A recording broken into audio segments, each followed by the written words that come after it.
गाय जैसे। अब ये जामंत कौन था? रीछ। तो रीछ की रीछड़ी। अब जैसा रीछ का मुंह, रीछ का मुंह कैसा था? तुमने जामंत को देखा? रीछ का कभी देखा तुमने? पहले सर्कस में रीछ आता था, ऐसा बड़ा सा मुंह, पूरे चेहरे पर बाल, पूरे शरीर पर बाल। जामंती का स्वरूप भी ऐसा ही था, पूरा मुंह लंबा, पूरे चेहरे पर शरीर पर बाली बाल, यह बड़े बड़े और पूरा चेहरा काला, भयंकर रीछ जैसा। जामंत ने भगवान कृष्ण से कहा, मेरी बेटी से तुम्हें विवाह करना पड़ेगा। भगवान ने कहा, क्यों? मेरी बेटी सालों से इंतजार कर रही, राम अवतार में मैंने कहा था विवाह करना, आपने कहा था एक पत्नी व्रत का पालन कर रहा हूं, अगला अवतार लूंगा तब तुम्हारी बेटी से विवाह करूंगा। मैंने कहा था मेरी बेटी तो बूढ़ी हो जाएगी, तब आपने कहा था जब तक उससे शादी नहीं कर लेता तब तक बूढ़ी नहीं होगी। मेरी बेटी अभी तक जवान है प्रभु, युवान अवस्था में है, आप मेरी बेटी से विवाह कर लो।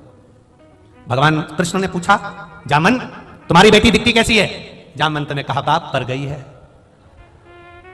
भगवान का चेहरा उतर गया, मेरे लिए ही रखी थी ऐसी, मेरे लिए, बिल्कुल तेरे जैसा लंबा मुंह, बिल्कुल तेरे जैसा चेहरे पे पूरे बाल ही बाल, हाथ के नख इतने ही बड़े, बिल्कुल वैसी की वैसी है। प्रभु शादी तो करना पड़ेगी। भगवान ने कहा, बुलाओ जामंती को। जामंती को बुलाया। जो भगवान ने देखा, ये तो बिल्कुल रीछ जैसी दिख रही है, अब छोरी उन्हीं की थी।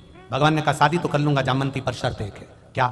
जब तक मैं नहीं बोलूंगा तब तक तू अपना चेहरा किसी को नहीं दिखाएगी, ना बात करेगी ना बोलेगी, मैं जैसा कहूं बस वैसा करना, बस शादी कर लो, मैं जैसा बोलोगे वैसा करूंगी। होता है, एक पति पत्नी गार्डन में घूम रहे थे, लड़का लड़की, तो लड़की बात बात में लड़के से कह रही थी, एक बार शादी तो हो जाए, मैं पूरे घर को स्वर्ग बना दूंगी, पूरे घर को स्वर्ग बना दूंगी, बस अपनी शादी हो जाए पूरे घर को स्वर्ग बना दूंगी। एक संत ने घूर कर देखा, ये पूरे घर को स्वर्ग बना देगी, घर में रहने वालों को स्वर्गवासी पहचान। भगवान ने कहा, तू बोलेगी नहीं? नहीं बोलूंगी। मुख नहीं दिखाएगी? नहीं दिखाऊंगी। कपड़े ऐसे पहनना कि पूरा शरीर ढका हो, एक अंग भी ना दिखे तेरा? बिल्कुल ठीक है। शादी हो गई। भगवान ब्याह करके जामंती को लेकर द्वारका पहुंच गए। रुक्मणी को मालूम पड़ा भगवान द्वारकानाथ आए। रुक्मणी थाली सजा के लाई। जो थाली सजा के लाई, रुक्मणी जी ने द्वारकानाथ जी की आरती उतारते समय पूछ लिया, ये बाजू में खड़ी कौन है? भगवान बोले, मेरी धर्म पत्नी है। रुक्मणी जी बोली, मैं थी तो शरीफ प्रभु। भगवान बोले, गिफ्ट में मिली है। तो गिफ्ट में मिली तो तुम लेकर आ गए? भगवान बोले, बारात में, शादी में, गिफ्ट में कोई भी सामान मिलता है उसको कोई छोड़ के नहीं आता। भंगार जैसी अलमारी मिलती 5,000 की, तो भी 10,000 की बस करके ऊपर बांध कर लाते। कौन छोड़ के आता? सब लाता, हम भी लिया। रुक्मणी जी बोली, इतना लंबा घूंघट, इतने लंबे लंबे कपड़े, इतना लंबा लहंगा, ये दुल्हन जो लहंगा पहनती है ना, लॉन्ग लहंगा, सबसे पहला जामवंती ने पहना था। ये इतना लंबा लहंगा पहनी है, शरीर नहीं दिख रहा, स्वरूप नहीं दिख रहा, मुख नहीं दिख रहा। भगवान बोले, बड़ी सुंदर है, इतनी जोरदार, इतनी जोरदार, एकदम सुंदर, इसके बराबर दुनिया में कोई सुंदर नहीं।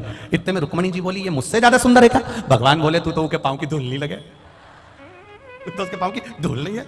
इतने में रुक्मणी जी ने कहा, आरती बाद में उतारूंगी, पहले इसका मुंह ही देखेंगे। और थाली रखी नीचे, और जामवंती का मुंह घूंघट उठाने लगी। भगवान ने कहा था मुंह छुपा के रखना, जामवंती ने घूंघट पकड़ के रखा। रुक्मणी जी उठाए, जामवंती फिर खींच, रुक्मणी जी फिर उठाए, जामवंती फिर खींच। इतने में रुक्मणी जी को गुस्सा आ गया, इतनी सुंदर है तो इतना इनकार कर रही है, इतना अभिमान कि अपना चेहरा तक नहीं दिखा रही। रुक जाती, आरती की थाली में से पानी लिया, हाथ में जल लेकर रुक्मणी जी ने कहा, सुन रहे जामवंती, मैं तुझे श्राप देती हूं, तू ज्यादा सुंदर है ना, मैं जितनी सुंदर हूं बस उतनी सुंदर रह जा।